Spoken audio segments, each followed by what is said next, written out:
Eu vou me apresentar, né? Para quem não sabe, eu sou Eugênio Lima, eu sou membro fundador da Frente 3 de Fevereiro, do Núcleo Bartolomeu de Depoimentos e diretor do coletivo Legítima Defesa.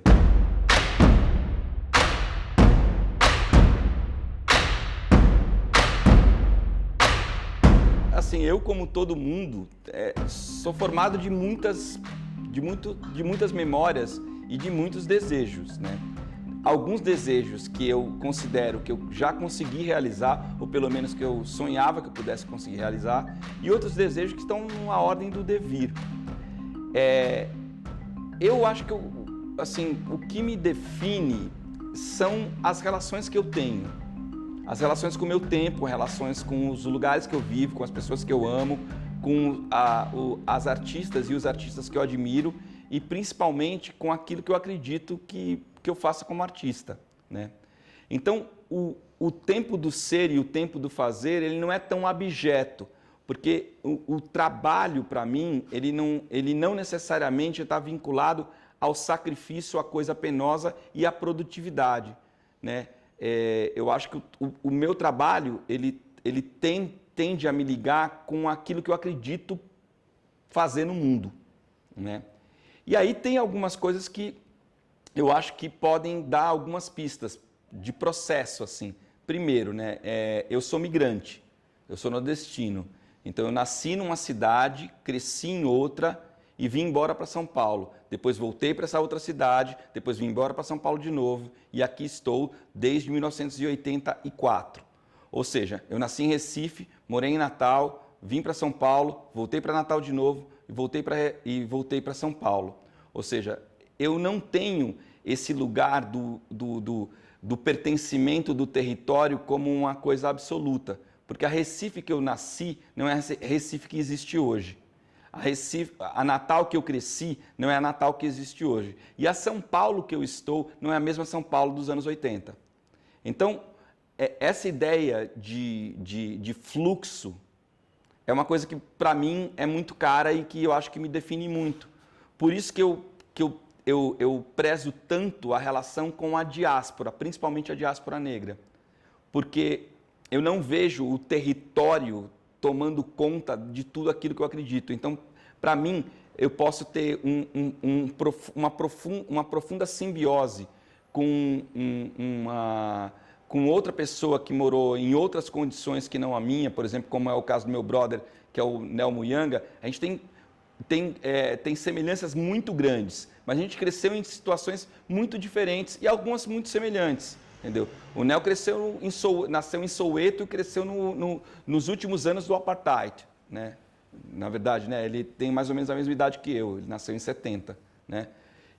Então ele viveu os riots, ele viveu 76, ele viu os assassinatos dos jovens. Tudo isso ele estava em Soweto. Eu não estava em Soweto isso. Em 1976 eu estava em Natal, né? Vivendo a ditadura militar, com os meus pais sendo vigiados pelo SNI. Então tem pontos de dessemelhança e tem pontos de confluência. Mas, por exemplo, foi no Natal dos anos 80 que eu vi uma série de estudantes africanos que vinham para o Brasil estudar, entre eles a filha do Amílcar Cabral, grande libertador de Bissau, que é uma referência para mim, né? E ela frequentava a minha casa e era aluna da minha mãe. Então, o fluxo, eu poderia dizer que é isso, assim, tem um fluxo e um refluxo muito grande. Tem um poema da minha mãe, da Maurinete Lima, que também para mim talvez é uma grande referência, Deus a tenha, que é um poema que ela fala aqui de que terra sou, né? Eu sempre fico me perguntando, né, de que terra sou. Então eu tenho muito mais ligação, não tanto com a terra que sou, mas com a terra que estou. Então o Eugênio hoje é um cara de 53, vai fazer 53, né? De quase 53 anos, negro, nordestino, nascido no século XX, entendeu? Que tem uma relação de amor e ódio com a cidade de São Paulo, mas que ao mesmo tempo encontrou nesta cidade a inteligência coletiva necessária para construir a poética que ele acredita. Então, eu acho que tem um pouco desse pêndulo, sabe, do meu individual para o coletivo. Isso, beleza, mas eu estou numa brisa que eu acho que é mais como está na camiseta mesmo. É um Ubuntu, entendeu? eu sou o que eu sou porque nós somos. Eu sou o que sou em relação à comunidade, em relação àquilo que eu acredito, em relação à diáspora negra, em relação a todas as lacunas que eu não consigo lembrar, desde que a minha ancestralidade negra para na minha avó Edith, que eu nunca conheci porque ela morreu quando minha mãe tinha 7 anos, e para aí, e eu não sei mais nada além disso, até todas as construções artísticas e poéticas para responder essas lacunas. E essas lacunas contam não só a minha história, mas como a história de um povo, como a história do país, como a história de um pertencimento que é esse pertencimento fluido, né? Como água mesmo, né? Então, para além do que eu faço, mas eu acho que o que eu faço me define, o fato de eu ser DJ é uma coisa que eu acho muito massa, por N motivos, mas é que tem algo que me conectou e que me conecta com outras ancestralidades, né, que faz com que esse manipular o documento histórico, a ideia de mixar as coisas, a ideia de cortar e colar, a ideia de buscar diversas referências, como se você tivesse a biblioteca do mundo todo aberta para você, da diáspora negra, isso eu acho que é uma coisa que eu acredito e que me define muito nessa construção. Mas eu não tendo, assim, na minha perspectiva de pensamento mesmo, separar tanto o ser do fazer, né? Eu entendo, eu acho que existem momentos que eu fico esperando um espaço contemplativo, né? Eu tenho essa ideia, né, de um espaço contemplativo, eu preciso ver horizonte. E para quem mora em São Paulo sabe como isso é difícil, porque São Paulo é uma cidade que não tem horizonte. Então a falta de horizonte, a falta de ver estrelas no céu, dá um bug assim na cabeça, entendeu? Então de volta e meia eu preciso dessas duas coisas, do horizonte, para poder ter horizonte, então eu gosto de olhar, de procurar os lugares altos para poder ter horizonte, e a ideia de ver no escuro do céu o que é contemporâneo a mim, né? Então eu acho que de uma maneira bem atabalhoada, não sei se eu respondi a pergunta, eu estou desse jeito.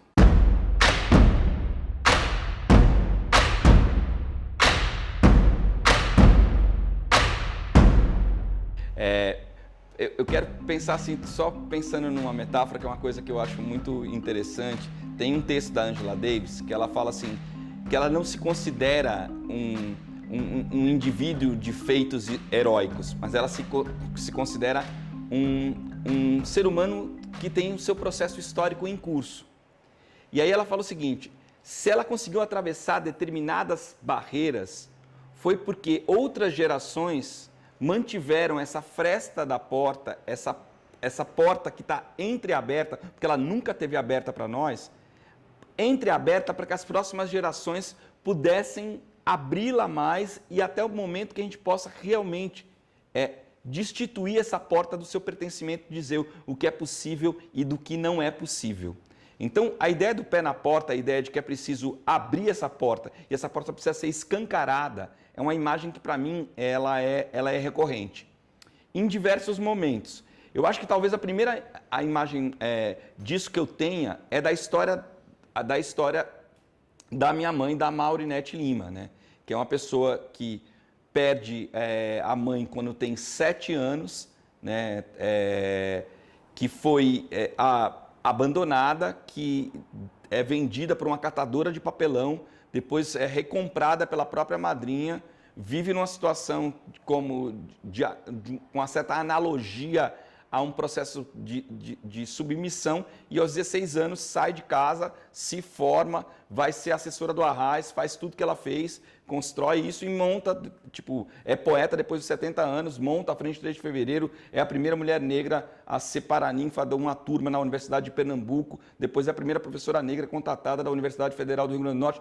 Essa imagem, e foi quem me apresentou diversas coisas, por exemplo, quem me apresentou as minhas maiores referências, e aí são algumas que eu considero fundamentais. Então, Aretha Franklin, Miles Davis, Gilberto Gil, Abdias Nascimento, Clementina Jesus, Racionais MCs, Taíde J1, Spike Lee,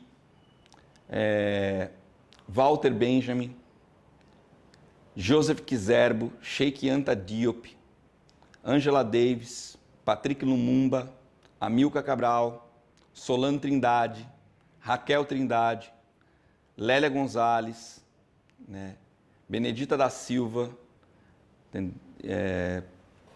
e uma série de outros, Jack Robinson, Paulo César Caju, entendeu? Muhammad Ali, né, John Singleton, alguns filmes de Black Exploitation, Zósimo Bubu, né, Zumbi dos Palmares, Dandara, e aí a lista é bem grande, assim, vai continuando, Mestre Nineu, entendeu? E aí a lista vem... O que tem de comum nessa?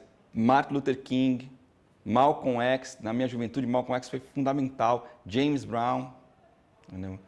É a ideia de que existia um determinado momento que era preciso entender quem você era, Steve Biko, Nelson Mandela, né, Winnie Mandela, você se entender dentro dessa perspectiva, quais eram as prisões que tinham te colocado. O que foi te negado, tanto de conhecimento quanto de possibilidade de criação. E para mim, a principal falácia do racismo estrutural brasileiro era a ideia de que nós, jovens negros, não tínhamos a competência, a possibilidade de criar poéticas complexas. E isso era um saco. Isso era um saco. São Paulo dos anos 80, Prince, Michael Jackson, vários caras. Era um saco. Earth, Wind and Fire, entendeu? Tipo, Black in Rio, Gerson King Combo, entendeu? Totó e Lady Zu, o Samba Rock, entendeu? Cartola, Pixinguinha, entendeu? Então, essa ideia era uma ideia muito cruel, porque nos aprisionava numa espécie de duplo, de espelho de fundo falso, saca? Onde você só olha você só projeta o medo branco. Então a única coisa que você consegue refletir é o medo branco que te colocam em você. Então você fica um grande estereótipo de si mesmo. Então, para você poder sair disso, eu acho que você tem que pedir ajuda para todas as coisas.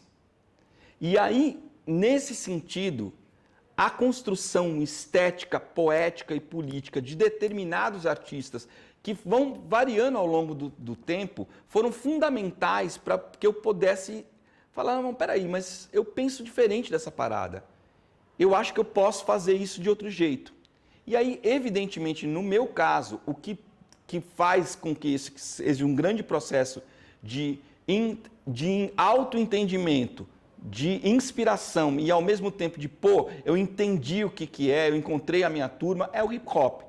Eu chego em São Paulo em 1984, a São Bento, que eu considero o marco zero. Eu sei que tem muita polêmica sobre isso, muitos amigos meus não gostam dessa minha afirmação, mas para mim, o marco zero da cultura hip hop no Brasil é a São Bento, é a Estação São Bento.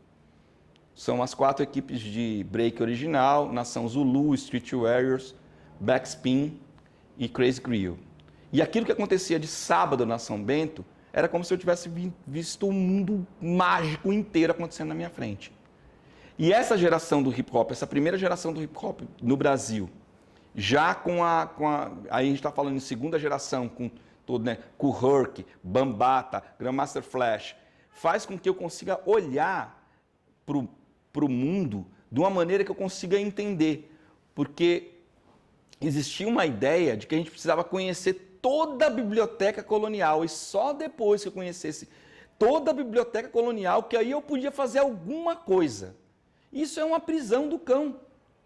Porque, ao mesmo tempo, você tem um monte de referências que nunca estão colocadas nessa biblioteca colonial, muita coisa que era completamente fundamental, que estava acontecendo, que estava emergindo, principalmente em São Paulo, naquele momento, e as pessoas discutindo qualquer outra coisa.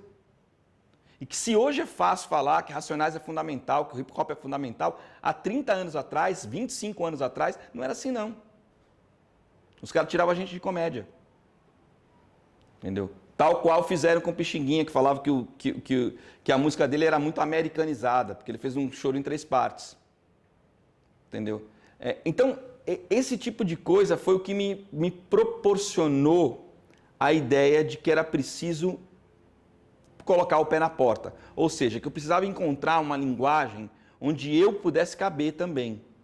E aí eu vi muita coisa, né? Muita coisa que me possibilitou isso. Na época da adolescência, que eu acho que é esse plano fundamental, que é quando eu conheço o pensamento do Abdias Nascimento, isso junto com a música, aí a música negra na sua grande amplitude, né?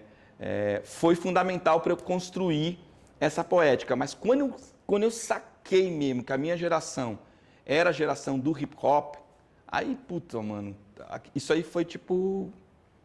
Foi um absurdo, entendeu? Quando eu vi o Taíde cantando pela primeira vez, foi tipo... Parecia que tinha aberto um mundo inteiro, entendeu? Saca? Tipo... E a gente tá fazendo, né? E aí, em 87, a gente montou uma banda que era eu, o André Jung do Ira, o Escova, o Tchê, o Bucaça, minha irmã, a Mariana, e quem rimava, e nessa mesma festa que a gente se apresentava, o Taíde estava cantando e o DJ 1 estava na festa. Então eu conheci os dois antes deles formarem a dupla Taíde e DJ 1, entendeu? E ele cantando, tem um camarada que vai cedo pro céu, e olha aqui que eu tenho certeza de que não sou eu. Se poder quiser descobrir, preste atenção no rap que eu fiz pra ti. Se você pensa que é esperto, lagartixa é mais, ela sobe na parede, coisa que você não faz. E aí vai indo, quando ele lança Corpo Fechado, mano, entendeu? Me atire uma pedra, que eu te atire uma granada. Se tocar em minha face, sua sorte está selada. Então, meu amigo, pense bem no que fará, pois não sei se outra chance você terá. Você não sabe para onde eu vim e não sabe de onde eu vou. Para sua informação, vou te falar quem eu sou. Meu nome é Taíde, não tenho RG, não tenho SIC, perdi a profissional. Nasci numa favela de parto natural, numa sexta-feira santa que chovia para valer. Os demônios me protegem e os deuses também. Ogum, Iemanjá e outros santos do além. Eu já te disse o meu nome é Taíde. Meu corpo é fechado e não aceita revide. Mano, você vê um jovem negro falando isso, você fala, caiu a casa. E aí depois, mais velho, já bem, né, mais velho, vê o Brown cantando voz ativa, você é louco. Eu tenho algo a dizer, explicar pra você, mas não garanto, porém, que agradável serei dessa vez para os manos daqui, para os manos de lá. Se você se considera negro, para negro será mano. Pô, isso é a chave, entendeu? Isso junto com Public Enemy, NWA, A Tribe Called Quest, De La Soul, Money Love, Queen Latifah, Jungle Brothers, The Brothers, De La Soul, From The Soul, entendeu? Pelo amor de Deus, isso aí abriu um mundo na minha cabeça. E eu nem era DJ, eu era dançarino, entendeu? Nessa época. Então, isso era o que, para mim, São Paulo podia me dar. Inteligência coletiva, rua, dimensão de cidade, dimensão de múltiplas, sabe? De você ir no Balafon, que era um bar só de jovens africanos de vários lugares da África, que tocavam sons que você nunca tinha ouvido falar, entendeu? Você escutar Fela Kuti pela primeira vez, pelo amor de Deus, quando eu escutei Fela Kuti pela primeira vez, eu achei que a minha cabeça ia estourar.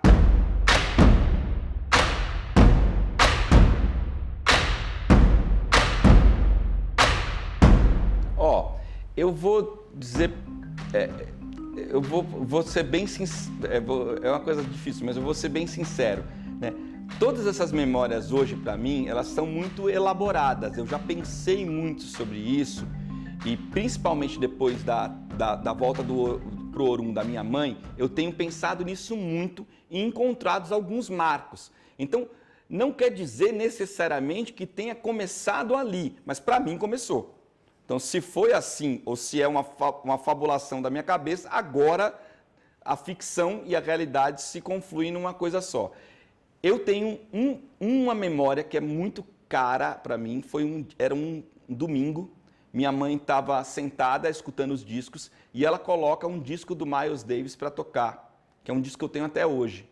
Isso foi em 1976 e eu lembro desse dia. E eu lembro de escutar Miles pela primeira vez e eu falo, mano, eu quero fazer isso quando eu crescer. Essa é a história. A segunda coisa foi quando eu escutei James Brown a primeira vez.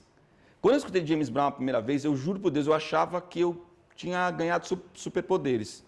Assim. Depois eu até vi uma entrevista do Brown, que ele fala que quando escutou Make It Funk a primeira vez, e parecia que ele podia sair batendo em 10 pessoas, entendeu? Mas era uma coisa que eu não sei como explicar, mas era uma coisa que me trabalhava muita coisa, né?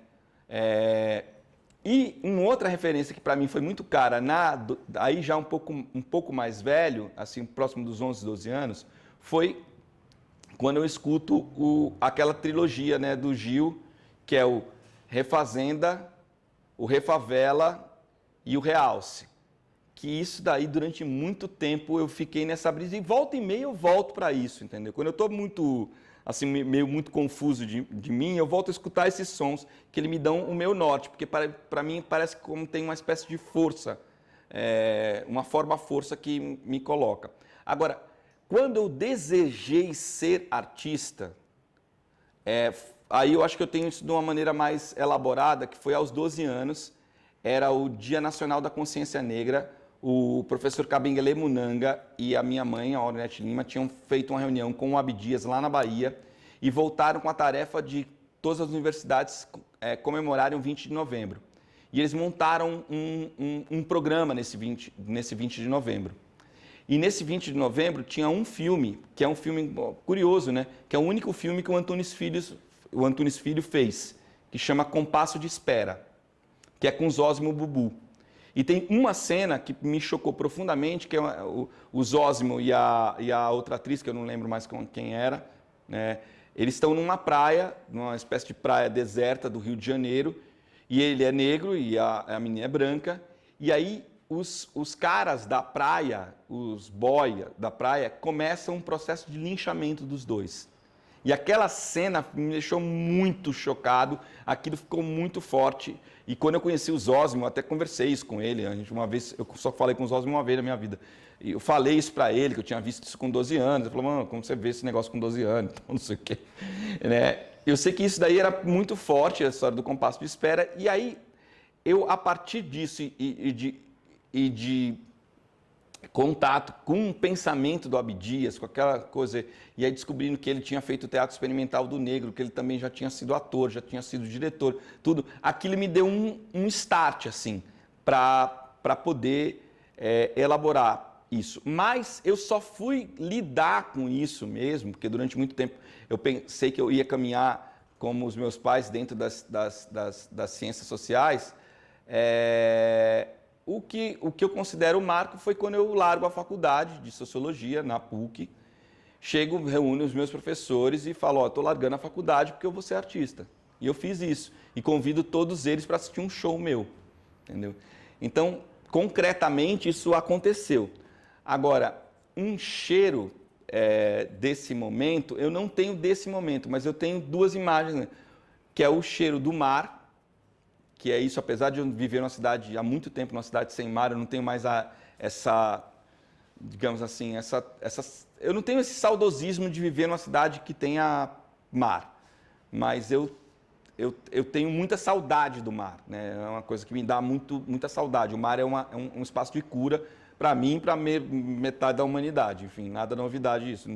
Ninguém vai, nossa, o mar é um espaço de cura, nossa, que coisa brilhante, entendeu? Mas enfim, o fato é que para mim é. Então, o cheiro do mar é isso, e eu tenho essa brisa de querer ver a Via Láctea, que é o que me dá também hoje, reseta o mecanismo inteiro. Então, tipo, a última vez que eu vi a Via Láctea, foi agora há pouco, eu consegui ver esse ano, fazia muito tempo que eu não via a Via Láctea, e eu consegui ver a Via Láctea, e isso são duas coisas que se disparam. Então, a ideia do cheiro do mar e de poder olhar as estrelas e ver o céu cravejado de estrelas. Então, essas duas memórias, elas ativam um processo de cura em mim.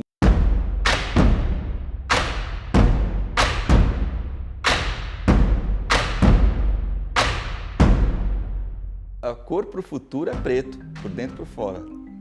Eu visto preto por dentro e por fora. Entendeu? É isso. O futuro é negro como o seu passado. Isso eu tenho certeza. Tenho certeza. Essa daí não é nenhuma presunção. É isso. É a somatória de todas as diásporas negras do mundo, né? Esse é um outro lado do devir negro do mundo, mas beleza. A outra coisa, as imagens que estão me movimentando, elas sempre fazem um link entre a ancestralidade, que para mim é uma coisa concreta, porque ancestral não é passado, ancestral é a possibilidade de você entender pessoas que tiveram na Terra, que cumpriram a sua missão e que deixaram um legado. E esse legado ele pode ser acessado em diversos tempos históricos. Eles lançam não só iscas para que a gente capte para o futuro, quanto as impossibilidades que eles viveram, eles deixam em aberto para que a gente possa completar. Então eu realmente caminho nos passos das minhas e dos meus e dos nossos ancestrais. Essa é uma coisa. Então, volta e meia eu redescubro alguma coisa que eu acho que faz parte de mim, mas que eu ainda não tinha acesso a isso. Por exemplo, agora, pela primeira vez na história do Brasil, que é uma certa vergonha, se traduziu as poesias, a obra completa da Maya Angelou. Então a gente pode ter acesso à obra da Maya Angelou em português. Eu tô tipo pirando, porque de novo, é bálsamo, né? Mas o que eu tô assim tentando brisar muito são as diversas formas que realizadores e realizadoras negras em diferentes países, né, principalmente na sua linguagem audiovisual e nas artes plásticas, estão tendo de conceber o como contar a história. Como contar a história, porque a história não foi contada sob a nossa perspectiva. Então é preciso que a gente reconte essa história. E à medida que a gente vai recontando, a gente vai soltando os nós e as amarras das histórias que não foram contadas e que podem indicar outros futuros possíveis. Porque este futuro oficial, esse futuro capitalista, ocidental, ele é uma desgraça, ele é um Armagedon. É um mundo sendo consumido pelo capital e tudo sendo destruído. Esse é um futuro que já está dado. A gente precisa acessar outros futuros possíveis, né? Acessar outras memórias. E como nosso tempo não deve ser o tempo linear histórico do cristianismo, que começa com o Messias e vai acabar no Armagedon, a gente tem que procurar esses momentos onde os tempos se tocam, onde o passado, o presente e o futuro se tocam. É como espiralar, saca? Tipo, que nem o nome da companhia de vocês. Como espiralar. É um espiral. Se é espiral, esse espiral aqui toca com essa espiral aqui. Não é ao mesmo tempo diacrônico, mas é o mesmo momento sincrônico. E ele pode espiralar sim, né? Então, essa ideia é uma ideia que me refresca, mas eu, particularmente, nesse momento, eu estou procurando muito como recontar coisas ou como acessar uma narrativa que possa falar do tempo histórico sem ser necessariamente uma crônica dele, né? Então eu estou vendo vários realizadores, sei lá, ontem eu vi o primeiro capítulo de uma série chamada Small Axe, do Steve McQueen, que é sobre um restaurante em Notting Hill, um restaurante em Londres, começando em 1968, o ano que eu nasci. E sobre isso é uma nova forma de contar a presença negra, né, principalmente do Caribe, né, as populações das chamadas West Indian, das Índias Ocidentais, dentro daquela cidade branca pra caramba, colonial, que é Londres. Então, tipo, aquilo deu um boom, assim, que tem a ver, que se vocês assistirem a série, vocês vão ver que tem a ver com a missão. Tem a ver com a missão mesmo e tem a ver com citações concretas, porque ela se passa, inclusive, com uns autores, com autores, eu não quero dar spoiler, mas com autores que eu cito na missão e que o próprio Rainer Miller teve que entrar em contato para poder fazer, entendeu? Então é muito louco. Falei, nossa, caramba, que legal, que sacada boa localizar isso nessa parada, entendeu? Então, eu estou muito nessa brisa, procurando em diversas linguagens, mas basicamente está sendo cinema, né? Não é o cinema, porque eu não consigo ir no cinema, mas e as artes plásticas, né? Nesse momento. Deixa eu falar, tem uma artista que eu que eu tô vendo bastante, que é o Isaac Julian, né? Que eu tô vendo muita coisa dele. E nesse momento está sendo um negócio muito bacana, assim, também está sendo um bálsamo, assim. Eu vi um filme dele bem antigo, de 1983, 86, chama A Looking for Logston, sobre o Logston Hoods. É um filme belíssimo, cara, belíssimo, dele falando da homoafetividade, das relações do Logston com a poética e também com os amores. Nossa, é tipo incrível. E é de 86. Eu falei, caramba, velho, eu precisava ter visto esse filme faz muito tempo. Mas não vi esse ano. Paciência, né? É o que tem. A gente também vai se redescobrindo na medida que a gente está preparado para ver também.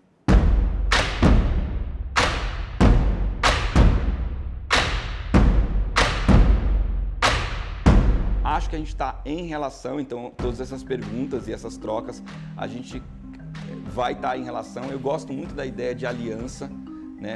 Não aliança, pacto de sangue para a eternidade, mas aliança, né? Nós diaspóricos, a gente tem que construir alianças e a gente vai encontrando nos percursos. Então eu me sinto muito presente, né, nas suas formulações, foi muito bacana conversar. E eu tenho certeza que a gente vai estreitar esses laços, tanto do ponto de vista das referências, como também presencialmente. A gente fazer essa parada assim, quando for possível, porque eu não acredito nessa distopia concreta, saca? Tipo, que a gente vai ficar sempre separado, porque para mim essa distopia é o último estertor do projeto colonial. A distopia é o projeto colonial, né? O projeto colonial é distópico, como ele não tem a oferecer futuro, ele só pode oferecer passado, entendeu? Então, a gente vai ter que destravar essa parada e eu tenho certeza que a gente vai se reencontrar muitas vezes. Então, muito obrigado, assim, eu achei muito lindo aqui a entrevista. Obrigado, Eugênio. É nóis, Gabriel, também. Tô louco para também que a gente possa conversar tomando uma cerveja, gente, vocês não sabem como. Mas, enfim, vamos lá. Pequenas delícias do futuro, né? Porque no futuro agora. Porque, pô, caramba, velho. Tá osso.